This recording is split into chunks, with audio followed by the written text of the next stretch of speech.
한대기 선교사님 나오실 때 여러분 뜨거운 박수로 환영해 주시고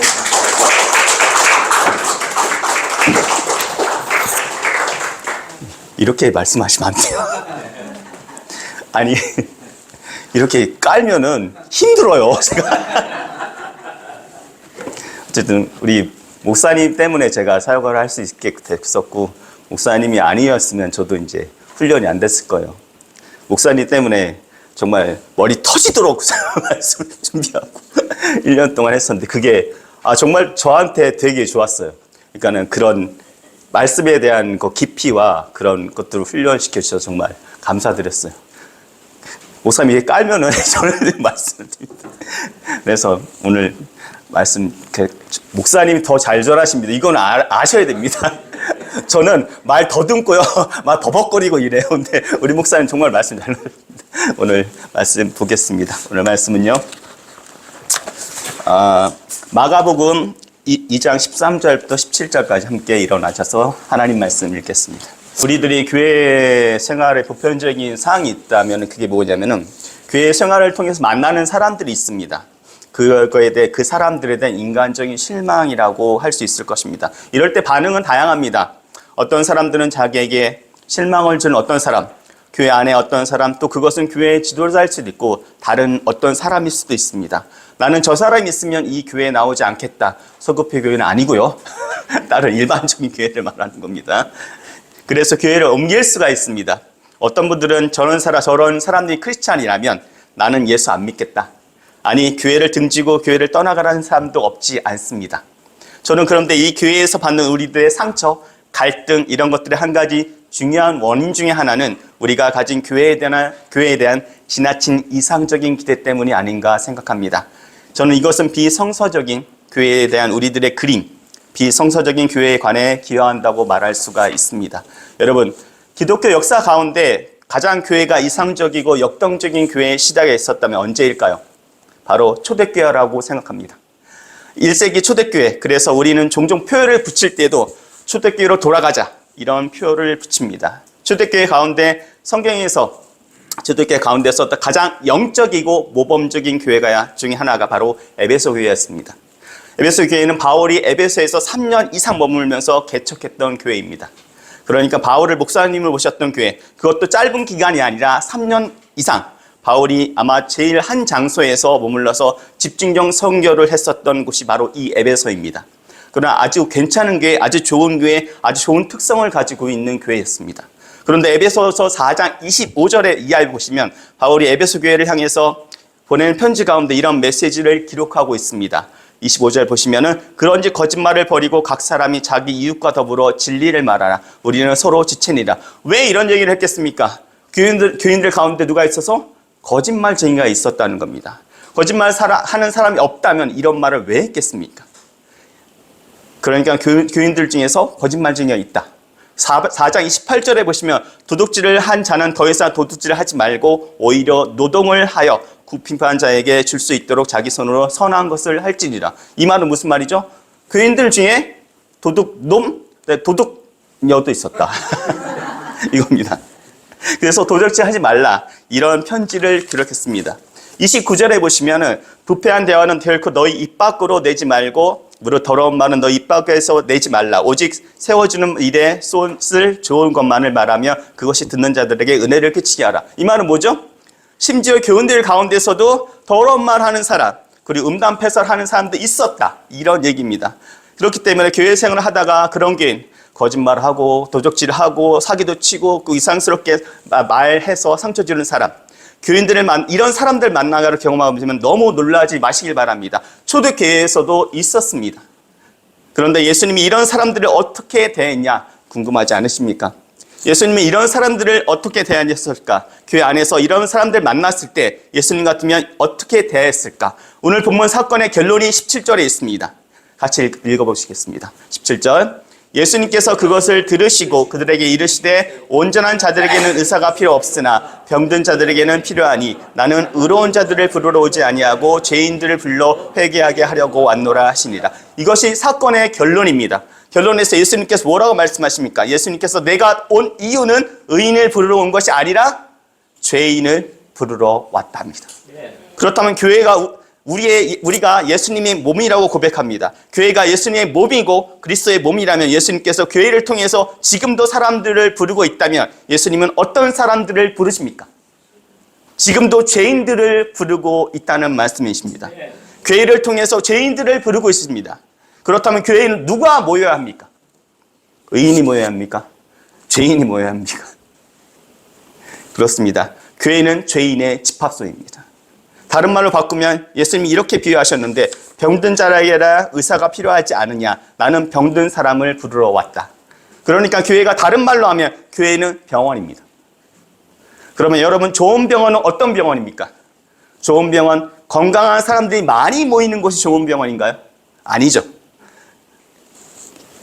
좋은 병원은 가보세요. 그러면 어떤 특징이 있냐면 병을 잘 고칩니다. 그럼 좋은 교회는 어떤 교회일까요? 각종 죄인들이 모이는 곳, 각종 병든 사람들이 모이는 곳, 바로 이것이 교회입니다.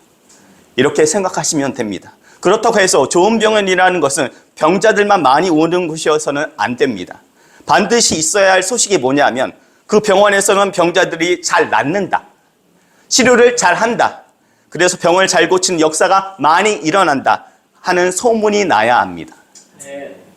오래 고치는 사람도 있고 빨리 고치는 사람도 있고 교회에 와서 이상한 사람들을 보면 저 사람은 병 고치는데 시간이 많이 필요하겠구나 이렇게 생각하시면 된다는 말입니다. 그러나 중요한 것은 이것입니다. 병자들이 병원 갈 때, 환자들이 병원 갈 때 어떤 기대를 하겠습니까? 병 고칠 기대를 합니다. 그러나 또 하나 병자들이 늘 병원에 대해서 걱정하는 것이 또 있습니다. 저 병원에 가면 병자인 나를 어떤 식으로 대할까? 좀 친절하게, 좀 나를 잘 존중하면서 그렇게 대해줄까? 아니면 막대할까? 가급적이면 내가 치료받는 과정에서 나를 잘 대해줬으면 좋겠다 하는 이런 마음이 있습니다. 그런데 오늘 본문에서 예수님이 이런 병자들을, 죄인들을 대하시는 방식에 대한 모본을 보여주십니다. 이것은 우리 주변의 소위 이웃들, 우리가 접촉할 때, 사람들 접촉할 때, 나도 죄인이지만 또 다른 죄인들을 접촉할 때 사람들을 어떤 방식으로 대하느냐 하는 데에 대한 말이 버벅거려 모본을 제시합니다. 어떻게 우리 이웃들을 대하여야 할까요? 접촉해야 할까요? 첫 번째로 중요한 것은 이것입니다. 예수님이 사람들을 보는 방식으로 우리도 사람들을 봐야 합니다. 예수님이 사람들을 보시는 방식으로 우리도 사람들을 보아야 합니다. 그가 죄인이라 할지라도 그 죄인들을 예수님은 어떻게 보셨을까? 예수님이 보시는 방식으로 우리들도 사람을 보려고 애써야 합니다. 본문이 시작되면서 14절에 무엇이 기록되어 있습니까? 14절 같이 읽겠습니다. 그분께서 지나가시다가 알페오의 아들 레위가 세금 받는 곳에 앉아있는 것을 보시고 그에게 나를 따르라 하시니 그가 일어나 그분을 따르니라. 그분께서, 예수님께서 지나가시다가 알페오의 아들 레위가 세금 받는 곳에 앉아있는 것을 보시고라고 했습니다. 여기서 우선 지나가시다가 예수님이 알페오의 아들 레위라는 사람, 레위가 이름이고요. 이 사람의 직업은 세관입니다. 세입니다. 레위입니다. 뭐죠? 세리입니다. 세금 받는 거. 자, 세관에 앉아있으니까 세리입니다. 이 사람은 이 세리를 보시고, 이것은 보통 일이 아닙니다. 예수님께서 이 세리를 보시고 이 자체가 보통 사건이 아닙니다. 왜냐하면 세리는 그 당시 유대인들이 피하는 대상입니다. 예수님은 랍비입니다. 가르치는 교사입니다. 그 당시에 예수님을 메시아로 믿지 않는 사람이라도 할지라도 예수님 당시에 만약 유대인 랍비, 유대인의 도덕적인 종교적인 교사가 지나가다가 세리를 만났다? 그러면 안 봅니다. 안 보고 지나갑니다. 피해요. 그렇게 세리들은 그 당시에 인간으로 취급을 당하지 못했습니다. 쓰레기로 취급을 당했습니다. 민족의 반역자, 로마에 붙어 세금을 걷어내기 위해서 동족들을 착취하고 있는 사람, 반유대주의자, 반민족주의자, 인간으로 취급될 수 없는 사람들, 이렇게 취급받고 있었습니다. 그 당시에 정상적으로 세금을 걷는 것이 두 가지 종류가 있습니다. 정세와 관세라는 것이 있는데, 정세만 해도 인두세, 토지세, 소득세. 인두세는 사람 머리에 따라서 태어나서 무조건 내는 세금 12살부터 65살까지 인두세를 내고, 토지세를 내고, 소득세 내고, 이것만 해도 죽을 지경인데 그 당시에 세리들은 멋대로 관세라는 것을 붙였습니다. 이 관세는 주로 로마 정부에 들어가는 것이 아니라 자기 주머니에 들어가는 관세입니다. 그 가운데 길을 통과할 때 받는 통과세, 마차 끌고 가면 마차세, 마차 바퀴 여러 개면 그 마르키 여러 개의 세, 이렇게 부과했습니다. 또 물고기 사고 물고기세. 그래서 거의 전부가 자기들이 착취했습니다. 그 철저하게 세금을 받아내기 위해서 그 동네 살인 청부업자와 세리들은 결탁되어 있었습니다. 강제 집행을 하기 위해서 말입니다. 그래서 그 당시 유대인들은 이 세리들을 만나면 사람 취급을 하지 않았고 상대하지도 않았고 법정 증인으로 세우지도 않았습니다. 판사가 될 수 없는 것은 물론이고 증인도 될 수가 없었습니다. 이렇게 인간으로서 도무지 취급을 받지 못하고 있는 이 세리들을 유대인들은 보편적으로 다 기피하고 있었습니다. 그런데 예수님은 지나가시다가 일부러 보시고 이 세리를 보시고 여기서부터 보통 일이 아닙니다. 보시고 그런데 어떤 식으로 봤었을까요? 쫙 째려봤을까요? 아닙니다. 유명한 성사학자 윌리엄 버클레이는 이런 말을 했습니다. 예수님이 이 사람을 보았을 때, 레위라는 이름을 가진 이 세리를 보았을 때 예수님은 세리였던 레위 안에서 위대한 전도자 마태를 보았다라고 했습니다. 여러분, 레위라는 사람 잘 모르지만 마태라는 사람은 마태복음 쓴 사람이니까 잘 아시겠죠? 이 윌리엄 마클레이는 세리 레위 안에서 전도자 마태를 보았다고 했습니다. 그러니까 이 사람이 예수님을 믿고 변화된 다음에 이 사람은 하나님이 쓰시는 특별한 사람이 된 것입니다. 많은 성서학자들도 아마도 마태라는 이름은 이 사람이 변화된 다음에 붙여진 이름일 거라고 말하고 있습니다. 마태의 뜻이 뭐냐? 하나님의 선물입니다. 그 하나님의 선물처럼 소중한 존재가 되었습니다. 이 마태복음을 읽어보시면 여러분, 이것이 유대인을 대상으로 기록된 복음서인데 본래 마태가 유대인 관리였으니까 얼마나 잘 알겠습니까? 그는 천대받는, 그리고 많은 사람들에게 손가락질 받는 세리였지만 그럼에도 불구하고 관리의 특유한 관찰력을 가지고 유대인의 왕으로 오신 예수님, 유대인의 메시아 구세주로 오신 예수 그리스도의 생애를 정확하게 관찰하면서 우리에게 그 생애를 증거하는 마태복음서를 남깁니다. 변화된 후의 말입니다. 그런데 이 예수님이 세리 넌 상대하지 않아 이러고 지나갔다면 어떻게 되었습니까? 그를 보셨습니다. 어떻게 보셨느냐? 이 사람이 예수님 믿고 변화되면 얼마나 하나님의 손에 붙임을 받아서 놀랍게 쓰임을 받을 수 있는가, 이 가능성의 안목을 가지고 사람을 보셨습니다. 이것이 중요한 것입니다. 가능성의 안목을 가지고 사람을 볼 수가 있었다. 예수님은 항상 그렇게 보십니다. 현재 있는 모습 그대로 안 보십니다. 시몬을 만났을 때도, 시몬 베드로, 본래 이름은 시몬입니다. 베드로는 충동적이고 다혈질이고 종잡을 수 없는 격정적이고 충동적인 사람이었습니다. 신뢰하기 어려운 인물이 바로 베드로였습니다. 시몬이었습니다. 그런데 시몬을 만나셨을 때 예수님은 첫 번째로 그에게 어떤 말씀을 하셨습니까? 시몬아, 내가 장차 개바라 하리라. 개바의 뜻은 반석이란 뜻입니다. 반석의 이미지 생각해 보시길 바랍니다. 육중한 반석의 이미지, 이건 시몬에게 어울리지 않는 별명이었습니다. 충동적이고 급하고 이랬다 저랬다 계속 변하고 말입니다. 그런데 그런 사람으로 보지 않으시고 주님의 손에 붙들렸을 때 초대교회가 세워지는 기초 같은 역할을 할 위대한 전도자 베드로의 가능성을 시몬 안에서 보았다는 것입니다. 예수님이 이렇게 사람을 보십니다. 창녀 마리아, 창녀로 보지 않았습니다. 유명한 창녀 막달라 마리아, 용명을 쫓아 달려가는 생애를 살았어도 도무지 만족이 없었고 불안했던 여인, 막달라 마리아가 막 주는 마리아가 됐습니다. 이때 우셔야 되는데. 막달라 마리아, 이 마리아가 예수님을 만났을 때 이 여인이 변화되어서 예수 그리스도의 부활의 복음을 증거하고 십자가까지 주님을 수행하는 위대한 그리스도의 제자로서의 가능성을, 이 창녀 안에서 가능성을 보셨던 예수님, 저희들도 사람을 예수님처럼 보아야 합니다. 1500년도에 초에 이탈리아 프로네스라는 지방이 있었습니다. 그때 도나텔로라는 조각가가 있었습니다. 유명한 조각가 이 도나텔로 사람이 자기 생애의 위대한 작품을 한번 만들고 싶다. 그래서 그 대리석이 유명한 카레라라는 지방에서 대리석을 많이 사왔습니다. 그런데 이 도나텔로가 보니까는 이게 대리석이 마음에 안 드는 거예요. 못 쓰겠다. 이거 별론데. 그런데 그 대리석을 성당 뒤에 버렸다고 합니다. 근데 한 무명의 젊은 조각가가 그 버려진 대리석을 보다가 쓸만한데, 이거 괜찮은데? 이거 잘 쓰면 뭔가 나오겠는데? 하다가 이 대리석을 몇 개를 샀다가 2년 동안 자기 열정을 퍼부어서 한 조각을 시작하게 했습니다. 2년 후에 1504년 1월 25일 프로렌스의 수많은 시민들이 운집하는 가운데 이 조각상을 듣고 있는 베일을 벗겼습니다. 프로렌스 사람들은, 시민들은 흥분하기 시작했습니다. 이것은 인류가 기억할 작품이다. 그것이 미켈란젤로의 유명한 다비드상이었습니다. 다윗상, 그는 거친 대리석, 거기서 위대한 조각상의 가능성을 본 것입니다. 여러분, 우리 주변 사람들, 그 사람이 어떤 사람이든, 그 사람이 내게 얼마나 상처를 준 사람이든, 사람 같지 않는 사람이든, 그러나 그 사람의 안에 있는 가능성을 가지고 예수님 믿고 하나님의 사랑을 경험하면 이 사람 어떻게 변할까요? 이런 가능성을 가지고 사람을 보십니까? 이렇게 기도하시길 바랍니다. 오늘 예수님의 눈을 가지고 저도 사람을 볼 수 있도록 도와주십시오.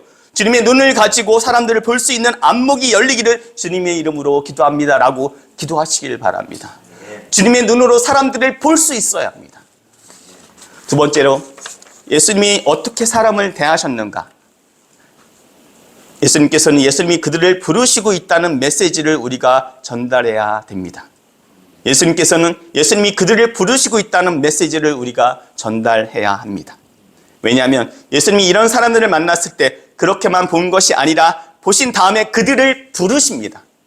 자기에게로 부르십니다. 지금도 부르십니다. 그렇다면 우리도 사람들을 만날 때 예수님의 안목으로 보고 그 다음에는 당신을 예수님이 부르고 있습니다. 그리고 예수님께로 인도해야 됩니다. 예수님이 마태를 보셨습니다. 하나님의 선물로 보았습니다. 위대한 전도자의 가능성을 가지고 보셨습니다. 그 다음에 어떻게 하셨습니까? 14절 함께 읽겠습니다. 그분께서 지나가시다가 알페오의 아들 레위가 세금 받는 곳에 앉아있는 것을 보시고 그에게 나를 따르라 하시니 그가 일어나 그분을 따르니라. 그분께서 지나가시다가 알페오의 아들 레위가 세금 받는 곳에 앉아있는 것을 보시고 보신 다음에 어떻게 하셨습니까? 뭐라고 말씀하셨습니까? 나를 따르라라고 말씀하셨습니다. 나를 쫓으라. 그리고 예수님을 쫓아오라고 예수님이 초청하십니다. 예수님은 당신의 심령과 안목으로 사람들을 본 다음에 당신 자신에게로 사람들을 초청하십니다. 지금도 그렇게 하십니다. 지금도 믿습니까? 지금도 예수님이 당신에게로 사람들을 초청하고 있다고 믿으십니까? 수고하고 무거운 짐진 자다 내게로 오라. 오라, 오라라고 초청하고 있습니다. 지금도 초청하고 있습니다. 나를 쫓으라. 그 나가 누구입니까? 그 나 굉장한 분이십니다. 그냥 내가 어떤 사람 만나서 나 쫓아봐요. 그래야 뭐 얻는 거 없습니다. 쫓아봐야 얻는 거 없습니다. 나 쫓아다녀 수지 맞는 일 하나도 없습니다. 그러나 나를 따르라고 말씀하신 예수님 하나님의 아들, 육신을 입고 오신 구주 예수님을 나를 쫓으라. 그분이 이렇게 말씀하고 계십니다. 십자가로 가시기 전에 나는 길이요. 그 다음에 뭐라고 하셨습니까? 진리요 생명이니 길 대신 예수님을 쫓아가면 아버지께로 도달함을 믿으시길 바랍니다. 진리이신 예수님, 생명이신 예수님, 그분을 만나 그분을 쫓아가면 영생을 경험할 줄 믿습니다. 그분이 진리이십니다. 그분이 생명이십니다. 그분이 구원이십니다. 그분이 우리들의 소망이십니다. 그분이 말씀하십니다. 나를 따르라. 나를 쫓으라. 예수님이 말씀하십니다. 나를 따르라. 여러분, 신앙생활이 뭡니까? 신앙생활 간단히 말하면 두 가지가 있습니다. 첫째는 예수님 만나고 두 번째는 예수님 따라가는 것입니다. 그게 신앙생활의 전부입니다. 첫째로 예수님 만나는 것. 교회 나와서 예수님 만나지 못하는 사람이 가장 제일 불쌍한 사람들입니다. 교회 나와서 먼저 할 일, 예수님 만나는 일입니다. 예수님 만나는 일, 그렇습니다. 예수님 만나는 일, 그것이 가장 중요한 사건인 줄 믿으시길 바랍니다. 예수님 만나는 것, 그것이 구원입니다. 그것이 거듭나는 것입니다. 그것이 영생을 얻는 것입니다. 예수님 만나는 것, 예수님을 나의 구세주로 만나는 것, 주님으로 만나는 것, 이것이 가장 중요한 것입니다. 예수님 만나지 못했다면 교회 나와서 가장 중요한 문제가 해결되지 않는 것입니다. 어떤 사람들 교회 나와서 시간이 흘러가면 잘 처세하고 잘 적응해서 교회에서 직분도 받고 교회에서 뭐 그럴듯한 감투도 쓰지만 예수님 만나지 못한 사람이 많습니다. 비극입니다. 오늘 현대교회의 비극, 예수님 만나야 됩니다. 예수님 만나고 두 번째로 예수님 따라가야 합니다. 예수님 따라가는 것, 예수님 쫓아가는 것, 그것이 신앙생활입니다. 그것이 영적 성숙입니다. 예수님 쫓아가는 것, 예수님 쫓아가면 우리가 제자가 됩니다. 예수님 쫓아가니까 신나요. 예수님 쫓아가니까 내 삶에 보람이 있습니다. 기쁨이 있습니다. 풍성함이 있습니다. 물론 시련도 있습니다. 고통도 있습니다. 그럼에도 불구하고 흔들리지 아니하는 소망, 천국의 희망, 그리고 내 마음속의 시련과 고통을 이길 수 있는 내 마음속의 힘과 비전과 능력이 생깁니다. 이것이 예수님의 제자의 삶인 것을 믿으시길 바랍니다. 예수님 쫓아가다 보니까 좋거든요. 아, 이 사람도 저 사람도 예수님 만났으면 좋겠다. 그때부터 제자들의 전도가 시작됩니다. 전도하는 게 뭐예요? 전도하는 것은 나를 소개하는 것이 아닙니다. 전도자인 나를 소개하는 것이 아니라 예수님 만나 내가 예수님 따라가 보니까 이 삶이 놀랍더라. 기쁨이 나더라. 그리고 소망이 있고 그리고 약간의 시련이 있어도 흔들리지 않는 걸음으로 인생의 걸음을 걸어갈 수 있다라는 것입니다. 내 삶이 바뀌고 내 가치관이 바뀌고 세계관이 바뀌고 내 인생이 달라지더라. 이것을 간증하는 것입니다. 예수님 믿으시길 바랍니다. 우리 같이 예수님 믿고 예수님 쫓아가십시다. 이것이 전도입니다. 우리를 소개하는 것이 아니라 우리의 경험을 소개하는 것이 아니라 전도는 예수님을 소개하는 것입니다. 궁극적으로 예수님 소개하고 예수님 만나시기 바랍니다. 예수님 따라가면 소망입니다. 그거 소개하는 것입니다. 전도한다는 것은 예수님 만나게 하고 이웃들에게 예수님 소개하는 것인데 때때로 우리가 방해가 되어서 예수님 만나지 못하는 사람들이 많습니다. 복음서에서 그런 증거가 나타납니다. 예수님의 제자들이 다른 사람이 예수님 만났는데 제일 방해 요인이 된 경우를 볼 수가 있습니다. 가나안 여인 생각나십니까? 수로보르게 여인. 이 불쌍한 여인이 예수님 만나러 왔는데 제자들이 뭐라고 말합니까? 이 여자 쫓아버립니다. 제자들이 방해 요인이 되었습니다. 제자들이. 바디메오. 소경 바디메오가 예수님 만나러 하자 잠잠하라고 꾸짖었습니다. 그가 빛을 보고 싶어서 그가 정말 생명을 보고 싶어서 예수님 앞에 나오는데 그 일을 차단하는 것이 제자였습니다. 오늘날 제자는 안 그렇습니까? 저는 오늘날 사람들이 예수님을 믿는데 최대의 방해가 뭐냐? 교회가 사람들이 예수님 믿고 사람들이 주님 옆에 나오는데 가장 커다란 방해 요소가 아닙니다. 나 때문에 예수님 믿지 못하고 나 때문에 주님 발견하지 못하고 나 때문에 주님 앞에 나오지 못하는 일이 얼마나 많습니까? 우리 기도해야 합니다. 하나님, 바로 내가 내 주변의 이웃들이 예수님 만났는데 방해 요인이 되지 않게 도와주시옵소라고 기도하셔야 합니다. 그리고 예수님에게만 초점을 맞춰야 합니다. 예수님 만납시다. 예수님 바라보십시다. 예수님 쫓아가십시다. 예수님이 주인이십니다. 자꾸 자기 나타내지 마시고요. 예수님을 주인으로 나타내줄 줄 믿습니다. 초대교회 전도 야화 가운데 이런 얘기가 있습니다.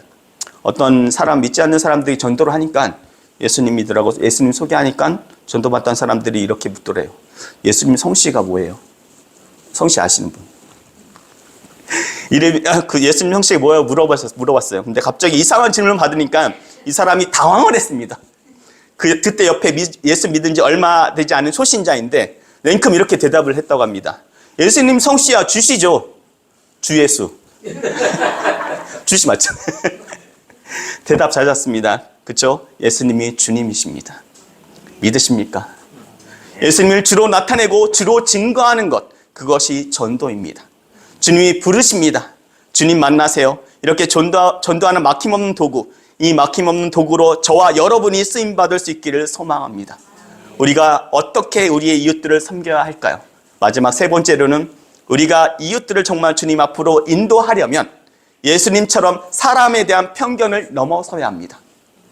우리가 이웃들을 정말 주님 앞으로 전도하려면, 인도하려면 예수님처럼 사람에 대한 편견을 넘어서야 합니다. 사람에 대한 편견, 사람에 대한 선입견을 넘어서야 한다는 것입니다. 이것이 제일 중요한 것입니다. 오늘 본문에 보니까 마태가 예수님 만나고 예수님 쫓아가면서 제일 먼저 한 일이 뭐냐 하면 잔치를 열었습니다. 15절 보시길 바랍니다. 15절 같이 읽겠습니다.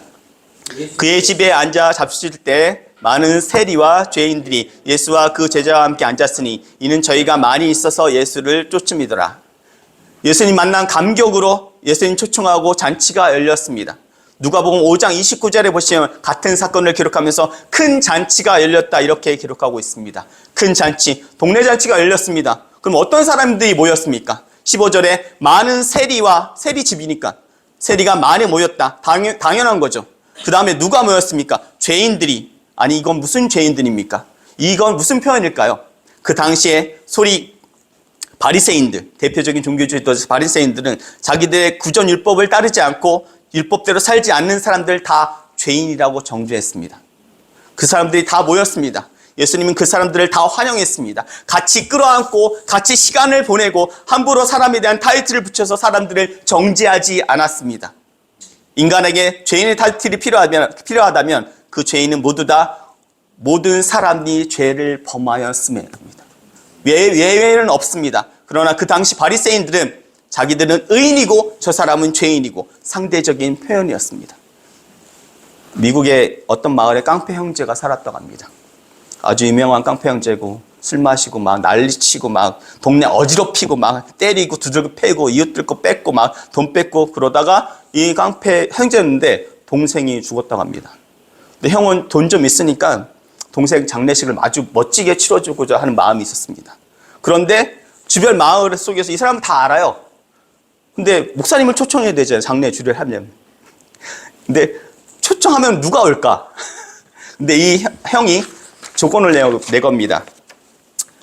우리 동생 장례 주례식을 잘해주면 내가 주례할 때 조건이 하나 있는데 내 동생 장례 주례 설교할 때 내 동생은 참 성자였다. 세인트였다. 라고 말해주면 3만 불, 4만 불, 5만 불 주겠다고 했습니다. 근데 다 알잖아요. 근데 아무도 나서질 않았어요. 그 치사한 일에 누가 나서겠습니까? 누가 장례를 주례하겠습니까? 근데 항상 괴상한 목사들이 있어요. 오겠대요. 하겠대요. 장례식이 열렸습니다. 동네 사람들 다 모였습니다. 어떻게 말할까? 그러자 이 목사님이 설교를 하십니다. 사랑하는 동네 여러분, 여러분들이 알다시피 우리 동네 유명한 깡패였습니다. 우리 이웃들에게 얼마나 많은 고통과 아픔을 줬는지 모릅니다. 우리 동네 이 사람 때문에 빛을 잃어버렸습니다. 우리는 정말 그동안 많이 속상했습니다. 그럼에도 불구하고 사랑하는 여러분, 여기 누워있는 이 고인은 여기 살아있는 형한테 비교하면 이 사람은 성자입니다. 근데 이 말에 일리가 있지 않습니까? 우리가 붙이는 타이틀, 의인이다, 성자다, 죄인이다, 이것은 다 상대적인 타이틀입니다. 상대적인 것입니다. 하나님 앞에서 우리는 다 죄인입니다. 우리가 어떻게 사람들을 받아들이느냐, 수용하느냐, 이건 전도보다 더 중요한 것입니다.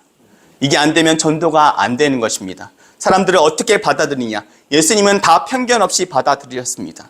사회가 내버린 사람, 사회가 버린 사람들 다 받아주었습니다.